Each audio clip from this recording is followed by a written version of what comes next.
Dibikin hilang sudah kemuliaan sejarah. Padahal Bung Karno bilang, harga diri satu bangsa ketika dia bisa menghargai sejarahnya. Dibikin anak sekarang gak ngerti sejarah. Sampai anak sekarang gak tahu kalau Cut Nyak Dien itu pakai hijab. Gak ada yang tahu. Lawang di duit 10.000 pakai konde miring. Anak sekarang gak ada yang tahu kalau Patimura itu namanya Ahmad Al-Lusi. Itu orang Islam, ulama hebat, penghafal Quran. Anak sekarang gak ada yang tahu. Yang dia tahu Patimura itu Kristen katanya. Anak sekarang gak ada yang tahu si Singa Manggaraja itu seorang Muslim.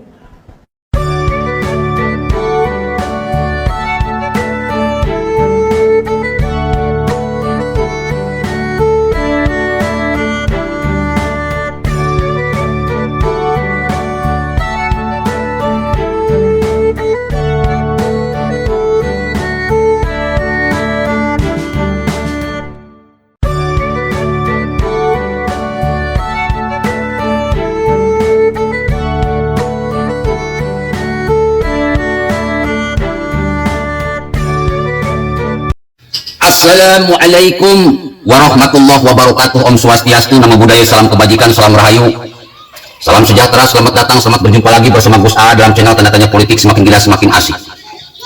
Ada 3 hal yang harus kita waspadai, karena strategi orang-orang khilafah ini sudah sangat berbahaya. Mereka sudah tidak bermain kasar, tetapi mereka sudah bermain lembut. Kalau mereka bermain kasar, kita bisa gampang menanganinya.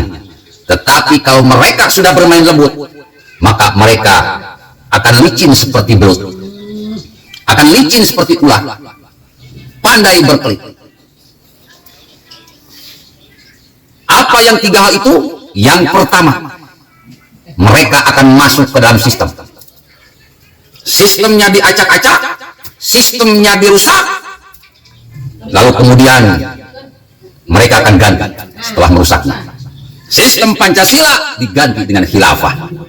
Orang-orang khilafah sudah masuk ke DPR. Orang-orang khilafah sudah masuk ke pemerintah. Orang-orang khilafah sudah masuk ke TNI Polri. Orang-orang khilafah sudah masuk ke KPK. Orang-orang khilafah sudah masuk ke dalam sistem. Dan ini tidak disadari oleh pemerintah. Tetapi saya terus mengingatkan kepada pemerintah, waspadalah. Jika pemerintah masih tidak waspada, cuma satu yang harus saya kasih tahu. Kekuatan terbesar bangsa dan negara ini terletak pada rakyatnya. Makanya rakyatnya lah yang harus dicerdaskan, rakyatnya harus dipintarkan, rakyatnya harus melek politik. Kalau rakyatnya berhasil di melek politikan, maka kita bisa dengan mudah menghancurkan mereka yang sudah masuk ke dalam sistem. Bagaimana caranya? 2024 jangan pilih partai yang didukung oleh para teroris, orang-orang khilafah, HTI, FPI, PKS, MUI, pendukung Bahar Smith, pendukung Rizik Syihab, pendukung Abdul Somad, pendukung Adi Hidayat, dan sebagainya.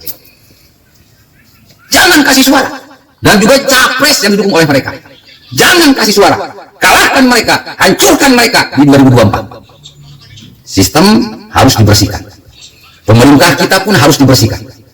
Aparat TNI Polri pun harus dibersihkan. Cara satu-satunya, jangan kasih suara di 2024, maka dengan mudah mereka akan hancur sendiri. Yang kedua, mereka akan menjauhkan pemerintah dari rakyatnya. Ketika pemerintah sudah kehilangan kedaulatan, kehilangan kepercayaan dari rakyatnya, maka akan timbul demo berjerit-jerit. Apapun akan diprotes, apapun yang dilakukan oleh pemerintah akan dipersalahkan, dicari-cari kesalahannya. Pokoknya kalau bisa pemerintah ini bisa tumbang. Dengan menjadikan pengajian sebagai tebar gibah, tebar fitnah, tebar kebencian, tempat provokasi, tempat si otak. Masjid pun dijadikan seperti itu. Perdebatan di televisi pun dijadikan seperti itu. Seminar pun dijadikan seperti itu. Dijadikan tempat provokasi untuk menjauhkan antara pemerintah dengan rakyatnya. Jika ini bisa terlaksana, maka niat mengganti sistem akan dengan mudah terlaksana pula. Ketika pemerintah masih belum waspada, tidak ada cara lain selain mencerdaskan rakyatnya, karena rakyat inilah kekuatan terbesar dari bangsa Indonesia. Percuma kita ngadu ke hukum, hukum sudah buta, sudah tuli. Percuma kita ngadu kepada pemerintah dan aparat, pemerintah dan aparat sudah buta dan sudah tuli. Dan yang ketiga, mereka akan ngacak-ngacak sejarah. Di video barusan sudah saya tampilkan bagaimana Pattimura dibelokkan sejarahnya. Katanya bukan Pattimura, bukan agama Kristen Pattimura itu. Dia itu adalah seorang ulama Islam. Namanya bukan Thomas Maturesi, tapi Ahmad Lusi. Diplesetkan agar rakyat ini melupakan sejarah perjuangan kemerdekaan Republik Indonesia. Lalu ibu kita Kartini juga katanya orang Islam. Dia itu berhijab, tidak berkebaya. Gajah Mada, dia itu katanya orang Islam. Karena nama aslinya katanya bukan Gajah Mada, tapi Gajah Mada. Bukan Gajah Mada, tetapi Gajah Mada. Bahkan Sisingamangaraja pun katanya dia orang Islam, karena ada nasab dari Minang.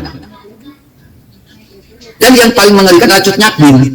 Katanya Cut Nyak Dien bukan pakai pakaian Arab Aceh, bukan pakai pakaian kebudayaan Aceh, tetapi Cut Nyak Dien itu pakai hijab. Semua dibelokkan, semua diacak-acak, bahkan penafsiran Pancasila pun diacak-acak, sejarah Pancasila pun diacak-acak, sejarah pembentukan negara pun diacak-acak. Kalau bangsa ini sudah kehilangan rasa nasionalismenya, muncul rasa fanatismenya, hancur leburlah negara ini. Dan itu yang mereka inginkan. Ketika negara ini hancur lebur, mereka akan berkuasa dan mengganti semua yang ada dan sudah tertata yang dihancurkan oleh mereka. Jadi nasionalisme dari orang Indonesia ini mau dihapus.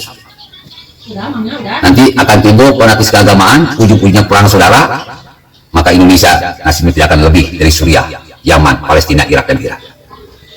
Makanya saya sengaja akhir-akhir ini banyak mengupload sejarah-sejarah untuk meluruskan sejarah yang dibelokkan oleh manusia brengsek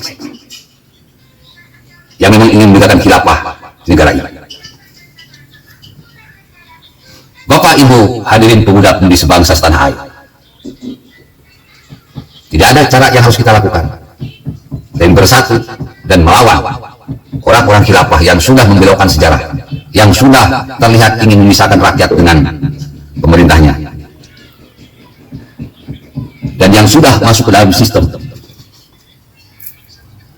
Ini adalah sebuah yang harus kita waspadai dan kita harus serius memerangi mereka. Harus.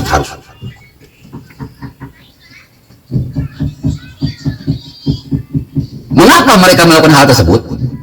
Ya intinya mereka ingin dengan mudah, ingin dengan cepat mengganti sistem yang ada di Indonesia. Ketika fanatisme keagamaan sudah berhasil diangkat, nasionalisme kenegaraan terkikis, disitulah khilafah akan terbentuk. Makanya sekali lagi kepada bapak-bapak, ibu-ibu hadirin di sebangsa setanah air, kitalah ujung tombaknya untuk menghancurkan pergerakan mereka. Tetap kawal ceramah-ceramah Gus A tentang nasionalisme. Kita harus mengindonesiakan orang Indonesia, mempancasilahkan orang Pancasila. Jika rakyat sudah terbentuk benar-benar sebagai manusia Pancasila, maka 2024 kita akan dapat memilih pemimpin yang memang benar-benar tahu benar apa itu Pancasila. Assalamualaikum warahmatullahi wabarakatuh.